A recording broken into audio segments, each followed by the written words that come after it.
friends, this is Tiffany here from my channel Life as Tiff Knows It. Thanks for joining me today. I am going to be showing you how to get your loom knitted hat off of the loom, also known as binding off.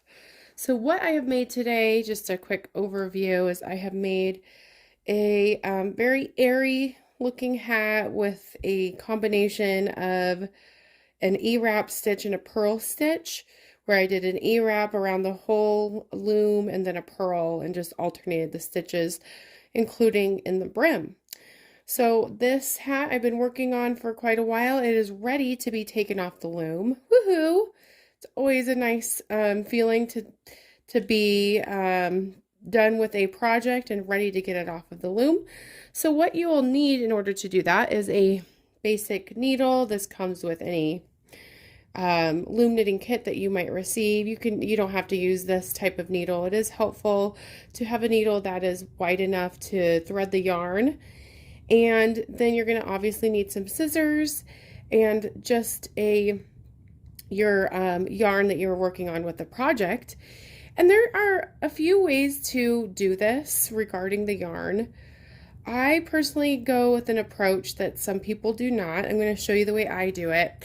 So I like to cut off a tail, and this is where it varies. You do not have to cut this off. You can just have the length of the yarn go around the loom, but it helps me to tie it to do it this way. And we don't necessarily need 2 strands of yarn, so I'm going to take one of my skeins. For this particular project, I use 2 skeins at once. That's not always going to be the case. So you're going to want to use one of your skeins. Oh, there's a little fuzzy in here.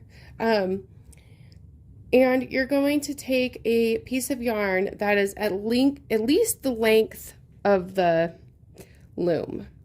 I actually like to do it much longer than that. I almost do double the length of the loom. And then I take my scissors. Boop. Anytime I cut in loom knitting, I always try to go boop. And then you're going to thread the needle. I always like to kind of do this motion with the yarn to kind of get it in a place that hopefully will feed through the needle okay. There we go. Just tie it once. If you run it really secure, you can tie it twice, but once this should be plenty. And then we're ready to take this off of the loom. Woohoo! So typically I like to start at the peg to the right of where your tail yarn is. Just like going around the loom has options of which direction you go, you could do this the opposite way too. I see a lot of people who are left-handed like to go work their way around the loom the other way. And then what I like to do is you can either tie this to the anchor peg or simply just put your thumb down to hold this in place as you're going around. And you're using the groove in the pegs, just like you used it to put the bottom over the top with your hook. You're going to do that in an upward motion with your needle. Sorry, I'm kind of crooked here. There we go. Just going all the way through on all of these pegs.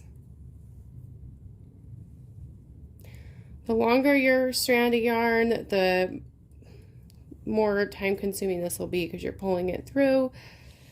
But it's not a good feeling to feel that your yarn is too short, like you didn't make it long enough. So we're working our way around this loom. You can do it in the motion like I did, where it doesn't have to be centered through here. I kind of go to the side once I get it through. Now you can take your project off of the loom one peg at a time as you're going along. That is totally fine. I kind of like to go all the way around the loom because just in case I get interrupted, I don't want it kind of awkwardly hanging there. And it is helpful to have a hook which I did not bring down. It's so funny. I actually filmed a video very similar to this a few weeks ago, and then I accidentally deleted the footage. But in that video, I also forgot to bring down my loom hook that you use throughout the project when you're loom knitting. So I will most likely, when I'm done going all the way around, will pause this and go get my hook. Okay. So hopefully you're having a good day. Hopefully you're ending a project that you've loved to loom knit. This is again how you bind off for a hat. You would do so differently for any other project in which you're not wanting it to look like a singe bag of sorts. There are many methods to doing this. You'd even do it differently if you wanted like a hat that looked like a cat hat is kind of what I think, where it looks like there's corners to the hat. We're getting there with this project though. We are getting there. And as you do this motion, it does become kind of natural at first, just like with anything. It's a little unique getting used to it. And then once you're approaching the end here, you're going to stop. See, that's interesting. You don't want it to wrap around the peg like it just did. You can just correct it, just like I did if that happens. You're going to stop on the peg with your tail. If that makes sense, I will show you momentarily here. You do want to try to feed the yarn through both strands if you're using 2 skeins of yarn. Okay, come on you.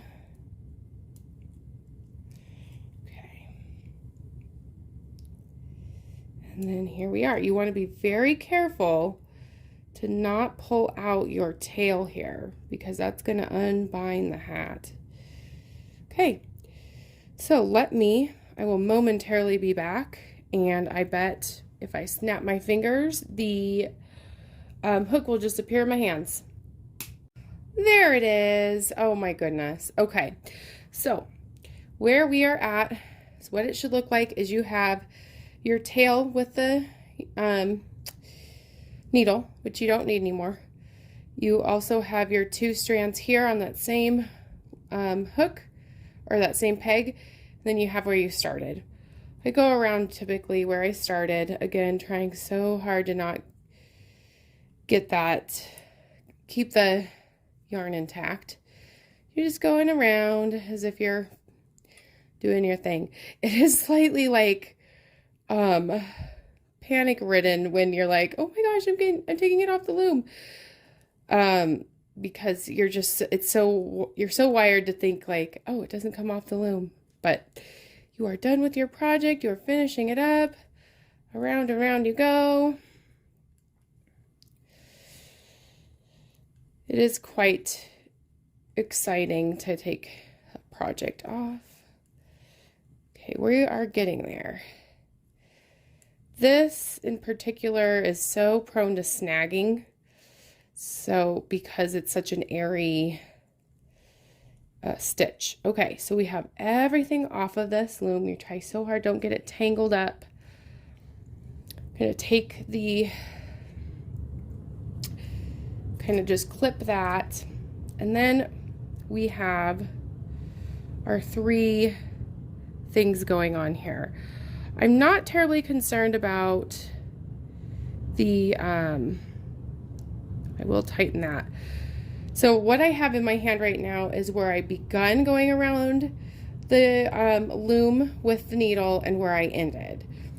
And what you're gonna do is you're creating this effect where it's kind of like a drawstring bag or a trash bag, and you're gonna pull it inward.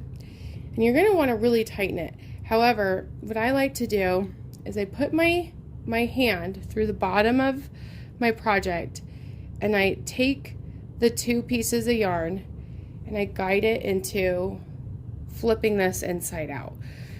Doing that will allow you to hide your knot. It will allow you to hide your knot.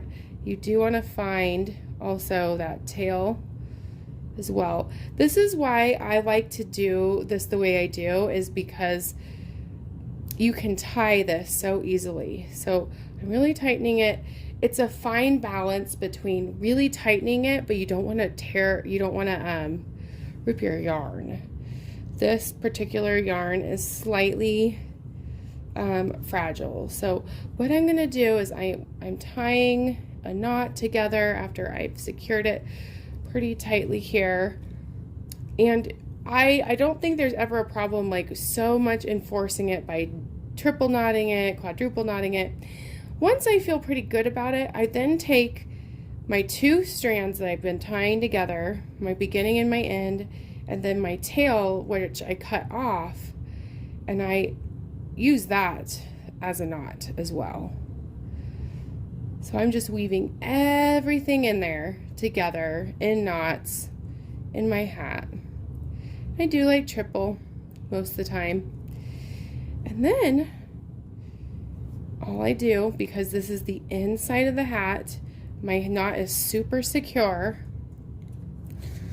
I usually leave just a little bit of room, like you can't even tell. Turn the hat inside out. And look, oh my goodness, we have a beautiful hat project. Oh, I just love how that looks. Might even take a picture of me wearing it. Hope this is kind of going to be a slouch style hat. Very nice for like the springtime. So there you go. You just helped me or watched me take a project off of a loom. I would say it's an easy step to take, and I hope it empowers you to do what you love to do with loom knitting. So thank you so much for joining me on this crafting adventure. Please, if you're liking this content, please like, comment, subscribe. That means the world to me. And yeah, let me know, what are you working on? I'd love to see a picture of your hat, or just tell me about your hat in the comments. Thank you so much, guys. I will see you next time. Have a great rest of your day.